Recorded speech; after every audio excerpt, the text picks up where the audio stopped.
A 5-year health MOU or a 5-year strategic repositioning in Africa's most contested region? The US government and Burkina Faso officially signed a 5-year bilateral health cooperation memorandum of understanding, MOU, on Wednesday, February 25th, 2026. The basis of this deal is a significant strategic move by the US intended to reassert American influence in the Sahel region, plus rising competition with global rivals such as Russia and China already in motion. The US is giving its best shot yet. Now, if we recall, back in October 2025, the Traoré administration firmly rejected a US proposal to accept non-Burkinabe migrants deported from American territory. Foreign Affairs Minister of Burkina Faso, Karamoko Jean-Marie Traoré, called the request indecent and an affront to the dignity of Burkina Faso. Following the refusal, in reaction to this, the US then suspended most visa services in Ouagadougou, which Burkina Faso viewed as political pressure and total blackmail. We then see 2 months later in December 2025, after the US placed Burkina Faso on a total entry ban list, Traoré responded with an immediate reciprocal travel ban on American citizens. The mandate was effective January 1st, 2026, that US citizens were no longer granted visa-free entry and were now essentially forced to now apply for visas through a more rigorous process, which pretty much puts the US in a tight pickle when it comes to the international affairs with the Burkinabes. Now, the largest dilemma the US had to face with Burkina Faso's pivot to Russia, strengthening ties with Russia for military training and protection, notably through the deployment of Russian paramilitary units. As we know, alongside Mali and Niger, Burkina Faso then solidified the Alliance of Sahel States, which would later become the military and economic bloc that explicitly rejects Western-led regional groups like ECOWAS. It gives the US no access to these Sahel states and no power at all that is even possible to be asserted by the West, because ECOWAS has strong ties, as we know, of respect towards US policies and agenda. So would people consider this move to be cruel or a smart positioning of the Burkinabes in Sahel states? It's time to consider PayAngel. Use our code CASA, a platform designed by Africans tailored specifically to our unique needs. Gen Z, we need services that get us, and PayAngel does. PayAngel understands our needs, offering the best exchange rates and super fast transactions. Whether you're sending money to family or paying for business, it's all about convenience and trust. Plus, with PayAngel's easy-to-use app, you get more for your money and it's always safe. To experience the best service and value, use our code CASA when downloading and transferring. Remember, use our code CASA now. PayAngel, global payments, local simplicity. If you're looking for some amazing West African cuisines in New Jersey, visit Legit African Touch at 52 Ferry Street, South River, New Jersey. Mama's Secret, only continental dishes, preferably Ghanaian or Nigerian dishes, all in Legit African Touch. Get a feel of the African touch now. Now, again, this isn't about race or superiority. While doing my research into this topic, I saw a lot of outrage concerning this deal. The Black community as a whole is so quick to make this about race or deceit. I understand, but we all have something to give and take in return. But we have to also be mindful and discerning of what the US has been known to do in other countries across the world, but especially in Africa. Bringing resolve and solution in return for what exactly? Raw minerals and natural resources? But no, not necessarily in this equation.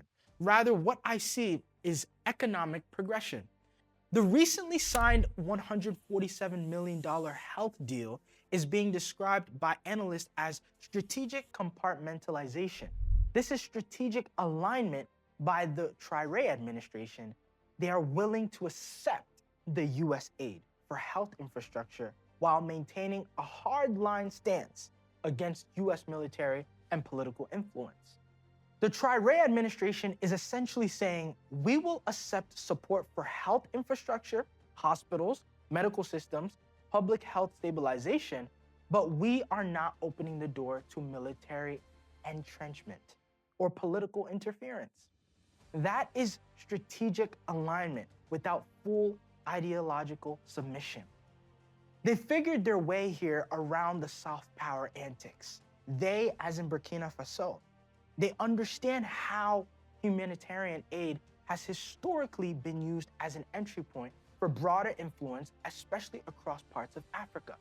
So this move appears to be a way of drawing boundaries, cooperation in one sector, but it doesn't mean equal control in all sectors. But on the US side of things, this puts them in a place to assert some sort of impactful solution to Burkina's current bitter national healthcare infrastructure, while also gauging their rivals Russia and China. This agreement allows Washington to reassert presence in the Sahel without boots on the ground. It gives them leverage through impact rather than force. If you can improve a country's struggling healthcare infrastructure, you regain relevance. You rebuild perception. You reposition influence. This is pure psychology at play here. And here is where discernment is required. Because beyond strategy, beyond Washington, beyond Ouagadougou, beyond geopolitical chess, there are people. There are mothers who need functioning maternity wards. There are children who need vaccines. There are rural communities that need access to basic care. There are families who should not have to travel hours for treatment that should be available to them locally. And the more important focus here must be the people, God's people in that land. Because yes, sovereignty matters, strategy matters, power positioning matters, but human life matters first. If a health agreement results in stronger hospitals, trained medical professionals, modernized infrastructure, accessible medicine, then lives are preserved. And preserving life aligns with God's heart. Sometimes we become so focused on the political implications that we forget the practical reality. Broken healthcare systems cost lives. Weak infrastructure creates suffering. And suffering is not a political theory. It is personal. It's the reality of pain. Discernment means we ask the right questions about influence, but it also means we celebrate the tangible good when it genuinely benefits the people. This is what we are called to do as Christians. And this is what we have to understand as Africans across the globe, that the goal is not isolation. To isolate certain countries from the other, the goal is wisdom. The goal is not rejecting partnership out of pride. The goal is ensuring partnership does not override purpose. Yes, if this agreement strengthens Burkina Faso's healthcare system while maintaining its sovereignty, then that is strategic maturity. Let it be so. Ultimately, leadership is not measured by how loudly you resist global powers. It is measured by how well your people live, the outcome of the society out there. And if the people are healthier, stronger, and more secure, then the nation will surely be stronger. Global Diaspora. You can catch and follow more of The Real Casa Show on @The Real Casa Show on Instagram and YouTube, and @Real Voice of Africa on TikTok. More of The Real Casa Show coming up this season. The Real Casa Show.